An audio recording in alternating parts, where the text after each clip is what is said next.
मंत्री अरुण साव आरएसएस कार्यालय पहुंचे, जहां उन्होंने संघ के पदाधिकारियों से मुलाकात की। इस दौरान साव ने कहा कि छत्तीसगढ़ में भाजपा को जीत मिली है। जनता की अपेक्षाएं हैं कि हमारी सरकार जनता की अपेक्षाओं को पूरा करने का कार्य करेगी। बचपन से संघ से वैचारिक रूप से जुड़ा हुआ हूं, इसीलिए मुलाकात करने पहुंचा था। लगातार बढ़ रहे नक्सली घटनाओं को लेकर उन्होंने कहा कि कल कांकेर में बीएसएफ के जवान अखिलेश राय शहीद हो गए। केंद्रीय बल लगातार छत्तीसगढ़ सरकार के साथ मिलकर बहादुरी के साथ काम कर रहा है। सरकार नक्सली उन्मूलन के लिए प्रतिबद्ध है। छत्तीसगढ़ में शांति हो सके, इसके लिए हमारी सरकार पूरी ताकत से काम करेगी। लगातार नक्सली घटनाएं हुई हैं, हमारे कार्यकर्ताओं की टारगेट किलिंग की गई है। लगातार घटनाएं हो रही हैं, लेकिन हमारी सरकार पूरी तरह से गंभीर और सजग है।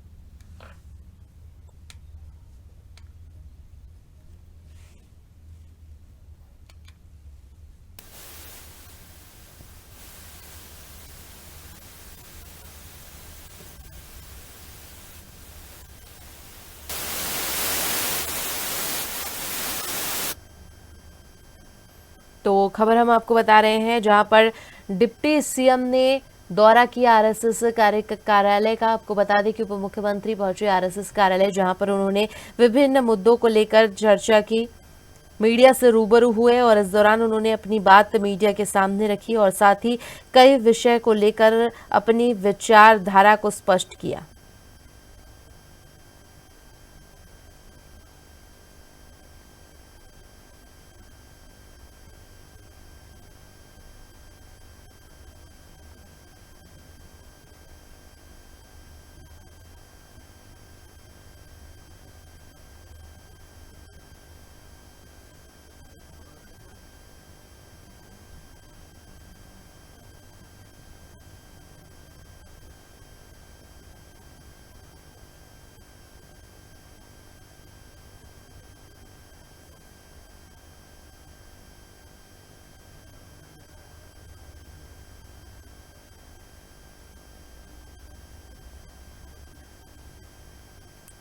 तो खबर हम आपको बता दें, जहां पर पूरा मामला जो है वो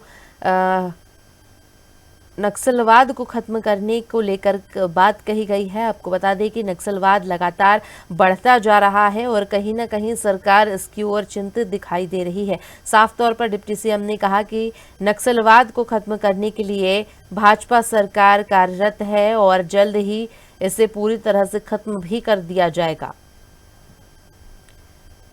पूरी खबर पर ज्यादा जानकारी के लिए हमारे साथ राहुल पाली जुड़ गए हैं। हम उनसे चर्चा करेंगे, उनसे जानेंगे कि जिस तरीके से बात की जा रही है, डिप्टी सीएम खुद आरएसएस कार्यालय पहुंचे थे राहुल, और वहां पर उन्होंने कई मुद्दों को लेकर चर्चा की है। क्या लगता है आपको, जिस तरीके से कार्य करने की बात की जा रही है, क्या असर दिख रहा है?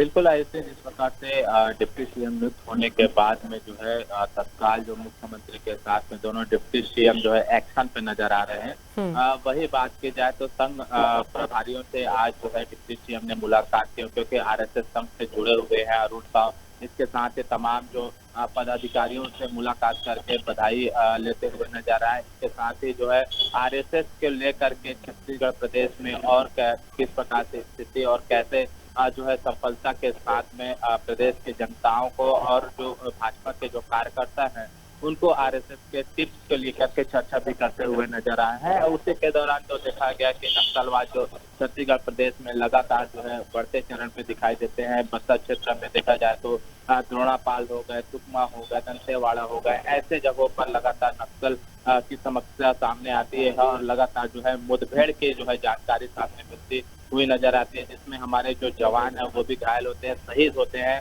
अगर बात की जाए 2 दिन पूर्व की, तो शपथ ग्रहण समारोह से पहले ही जो नारायणपुर में एक हमला हुआ था, जिसमें शक्ति जिले के रहने वाले शहीद जवान उनकी जो है शहादत हुई थी, तो उसको लेकर के भी जो है चिंतित नजर आते हुए नजर आए। वहीं आज की बात की जाए तो आज भी जो है नक्सल समस्या का जो है सामने छत्तीसगढ़ के जो जवान है उनको देखने को मिला है। तो जो है छत्तीसगढ़ में प्रदेश सरकार बनने के बाद या 15 साल में जब बीजेपी की सरकार रही, उसमें भी नक्सल समस्या को कम करने की बात, खत्म करने की बात सामने रख रहे थे। और जिस प्रकार से अभी तत्काल में अगर बात की जाए तो छत्तीसगढ़ में भाजपा की सरकार है और वे नक्सलवाद को समस्या को खत्म करने की बात कर रहे हैं। नक्सल जो यूनियन जो होते हैं उन सभी से चर्चा करने की बात कर रहे हैं और कैसे और किस प्रकार से निपटा जा सके इसको हम्म। लेकर के डीएसपी से लेकर एसपी एसपी आईजी सभी से लगातार अब बैठक का दौर भी जारी हो चुका है। सभी से एक एक पहलुओं की जानकारी ली जा रही है और नक्सल समस्या को कैसे निपटा जा सकता है इन सभी की रणनीति और नीति के तहत प्रदेश सरकार अब फिर से उभर रही है।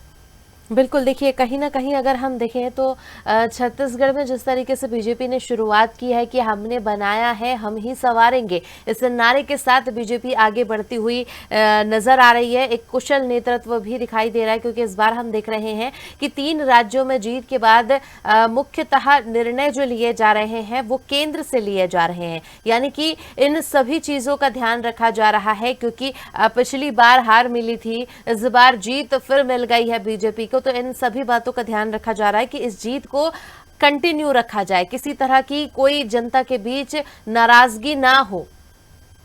बिल्कुल देखिए, जैसे जिस प्रकार से अगर तीनों स्टेट की बात की जा रही है छत्तीसगढ़ मध्य प्रदेश और राजस्थान में तो वहाँ पे सामूहिक नेतृत्व पर चुनाव लड़ा गया। मोदी जो प्रधानमंत्री हैं अभी उनके चेहरे पर जो है चुनाव लड़ा गया और यहाँ पे बीजेपी को सफलता हासिल होते हुए नजर आया और वे अपने अपने जगह पर जो है भारी मतों से प्रचंड मतों से जो जीत कर आए हैं उसके बाद सरकार बनाए हैं। तो इन सभी में तीनों प्रदेशों की बात की जाए तो राजस्थान मध्य प्रदेश और छत्तीसगढ़ और खासकर अगर जी। छत्तीसगढ़ की बात करूं तो जनता को नाराजगी ना हो इसको लेकर के जो है तमाम जितने भी वादे किए गए थे उन सभी का जो है अब एक्शन मोड पे आते हुए मुख्यमंत्री नजर आए और सबसे जो सर्वप्रथम अगर बात की जाए तो कल ही कैबिनेट की बैठक आयोजित की गई और बैठक में जो 18 लाख जो आवास योजना के जो स्वीकृति बाकी थे उनको वहाँ पे स्वीकृति दी गई है और जो तमाम जो अधिकारियों को दिशा निर्देश दिया गया है कि जितने भी आवेदन आए हुए हैं और जो हितग्राही जो उनको आवास मिल सकता है उन सभी की सूची बनाई जाए और सूची बनाने के बाद में तत्काल प्रभाव से ही जिले से लेकर के ब्लॉक और ब्लॉक से लेकर के जो शहर तक से जो है सभी जो जनता है उनको 18 लाख जो आवास मिलने थे उनकी स्वीकृति दी गई है और सभी से लगातार जो है चर्चा भी करते हुए नजर आ रहे हैं। वहीं आपने कहा कि हमने संवारा है, हमने बनाया है, इन सभी जो मुद्दों को लेकर के आगे बढ़े तो वो जो वंदना योजना है जिसमें महिलाओं को यहाँ पे 12,000 रुपए देने की बात की रहे हैं। इसके साथ ही किसानों की बात की जाए तो किसानों को जो है 2100 रुपए प्रति कुंटल 3100 रुपए समर्थन मूल्य के साथ धान खरीदी की बात सामने रखे हैं जिसमें देखा जा रहा है कि प्रदेश सरकार बनने के बाद भी जो है सभी जो छत्तीसगढ़ के जो धान उपार्जन केंद्र है वहां पे जा करके किसान अपने धान बेचते हुए नजर आ रहे हैं। किसानों से बात की जाए तो किसान को भी छत्तीसगढ़ प्रदेश में जो है कोई नाराजगी नहीं दिखाई दे रही है। अभी नया सरकार बना क्योंकि 15 साल की जो सरकार रही है उसमें बोनस राशि बचा हुआ था उसको भी 25 दिसंबर को दिया जा रहा है। वहीं एक मुश्त जो धान की जो बोनस राशि होती है उसको छत्तीसगढ़ प्रदेश में देने की बात की गई है तो उसको लेकर के भी काफी जो है किसान खुश नजर आ रहे हैं। वहीं 5 साल की सरकार की बात की जाए तो कर्ज माफी एक बड़ा मुद्दा को लेकर के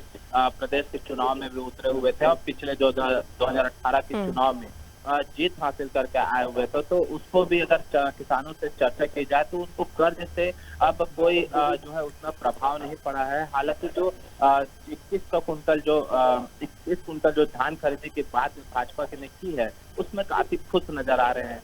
वहीं युवाओं की बात की जाए तो पीएससी के जो घोटाले हैं उस मामले को उठाने की बात कर रहे हैं और तभी कैबिनेट के फैसले के बाद में जो है सभी मंत्रिमंडल की फिर से बैठक होगी और मंत्रिमंडलों को कैबिनेट का दर्जा दिया जाएगा, सभी को विभाग बांटे जाएंगे। उसके बाद जो है पीएससी जो घोटाला एक बड़ा मुद्दा रहा है उसको लेकर के जो है सरकार अब जो है लड़ने वाली है। जी बिल्कुल।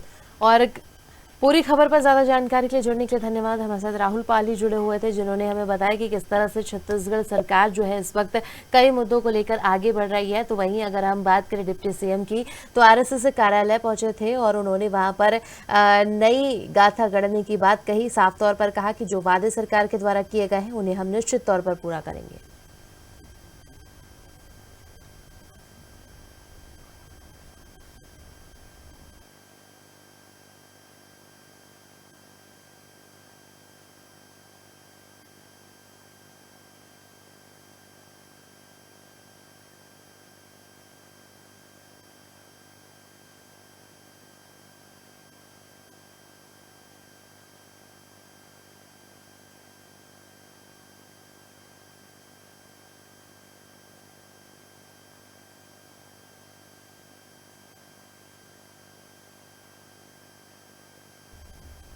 तो खबर हम आपको बता रहे हैं जहां पर डिप्टी सीएम का बयान सामने आया है। आपको बता दें कि अपने वादों को लेकर बीजेपी इस वक्त पूरी तरह से संतुष्ट नजर आ रही है। साफ तौर पर कहती नजर आ रही है कि जो वादे किए हैं वो करके दिखाएंगे।